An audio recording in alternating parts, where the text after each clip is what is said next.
great, beautiful new day to you. Let's talk about the importance of releasing. Fart, poop, puke. Do you do those things? You know why? Because your body needs to release. I don't think anyone understands the importance of releasing. So stay with me, okay? Because I'm going to help paint a picture here for you where you might go, oh, wow, I don't even do that. No wonder I'm feeling dis-ease. Dis-ease. Do you want to understand this? Totality? Your body is meant and designed divinely to heal itself. You cut yourself, it heals. Your body needs to release the food that you took in. Hopefully you're taking in good food because it goes through your whole body and it needs to be a fuel. And then your body releases what doesn't need. And if you have had something that isn't good for you, guess what your body does? Pukes it up, right? You're going to release it. Your body's going to get rid of it. Did you know that your heart needs releasing too? That if you've got pain stuck in there, you know what you need to do? Have a seriously good cry. I tell everybody, you need to soak a pillow. Soak it. Like let it out, wail, sometimes I needed to take my vehicle and go into the bush so that I could just scream, just release. If not, that's energy. What do you think it's going to do? What do you think it's going to do? It's going to cause dis-ease. And that dis-ease, if left unreleased, is going to cause illness. That's all it is. It's unreleased something. Okay, so you need to let your heart puke. That's what I call it. Let your heart puke. When I would work with youth and the teenagers and stuff, they used to laugh at me because that's what I would always say to them. They would be going through something and I'd be like, you got to let your heart puke. You let your heart puke. And it's just so incredible. It's something I've always given myself permission to do. And I used to get in trouble as a kid all the time.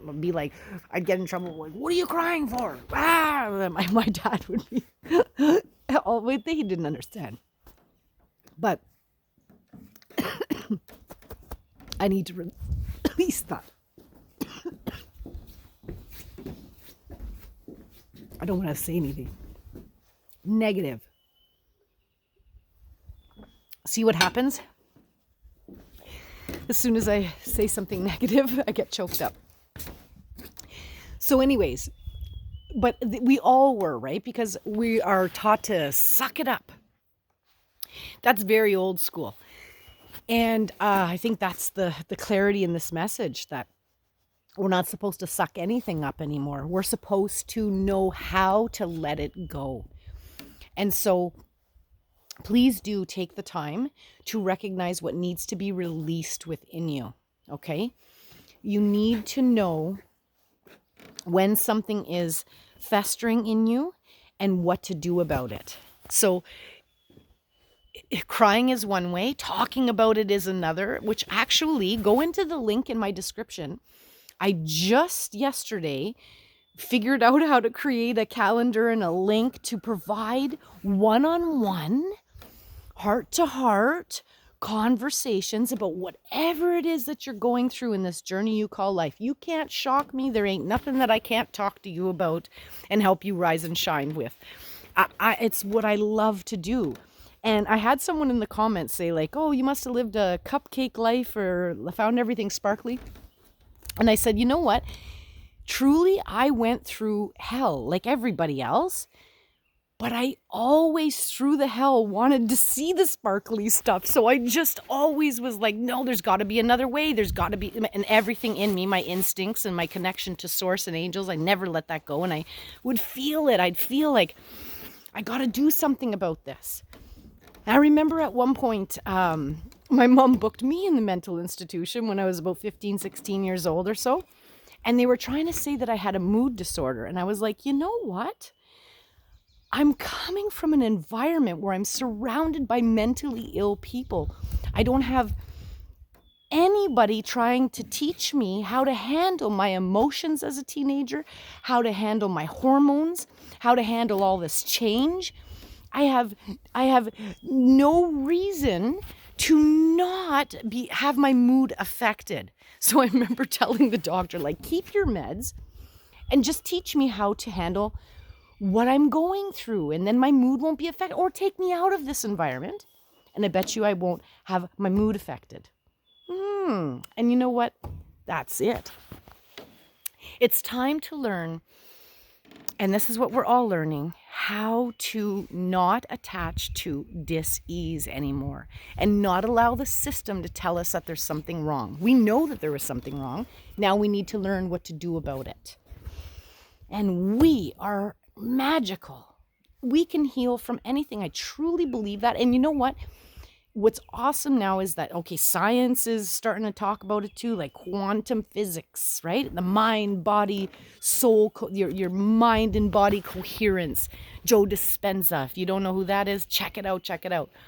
Because there's so much out there now that can talk to you about how this is not just woo-woo, it is true. Okay, it's true. And so it's time for us to come back to our all-knowing. We have an all-knowing within us.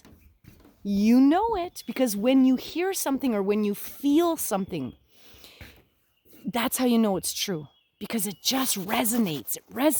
And there's just no way for you to not feel that it's true. So, yeah, this is a 5 a.m. After a night shift tangent. But please leave a comment, subscribe. Let's get together and connect and digest and release whatever it is that's no longer serving you. And let's get some clarity so that you can have some peace and know what it is that you need next to rise and shine. Much love and light. We're all on this journey, from the wrong to the right, from the dark to the light. You got this. You're not alone. I love you. Much love.